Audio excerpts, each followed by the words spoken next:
araw na ito, videohan po natin yung ating bagong shredder machine. Tingnan nyo po yung makina po nito ha. Diesel operated na po ito. At disusi na po siya. Kaya hindi po kayo mahihirapang mag-start. Para sa mga malalaki po ang mga farm, kagaya ng mga alagaan po halimbawa ng mga baka, kambing, kalabaw, etc.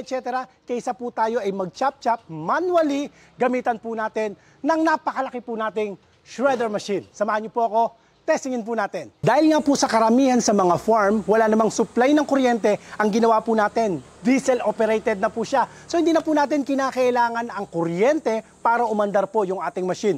Diesel na po siya. So start lang po natin, okay na po yan. Ang kagandahan po nito, napakalaki po ng kanyang makina, 496cc o 20 horsepower na Yamaha diesel operated na machine. At gusto ko rin pong ipakita po sa inyo ang pinakamakina niya kung bakit napaka-epektibong gumiling po nito. Tingnan nyo po oh.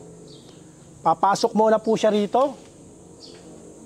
Tapos, puputulin niya. Gigilingin naman po nito. Yan, napakaganda. Okay, try po natin.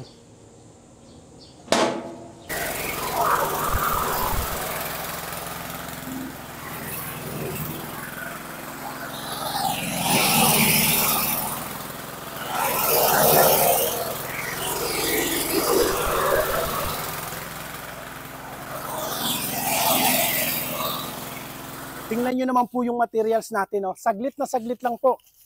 Durog na po itong puno po ng mais. Sa mga nagsa-silage, pwede po yan sa silage o kaya ay sa mga pakain po sa ating mga alagang mga hayop. Sa lahat po ng mga interesado, pwede nyo po akong i-text sa ating cellphone number na naka-flash po dyan sa inyong screen. Pwede nyo rin pong i-share ang ating pong video sa mga kakilala o mga kamag-anak po ninyo na nangangailangan ng ganitong machine. Ang presyohan lang po natin ito, 65,000 lang po. Diesel operated, 20 horsepower, key start na po siya. Maraming salamat po mga kadiskarte at ingatan naman po kayong palagi ng Panginoon. God bless po.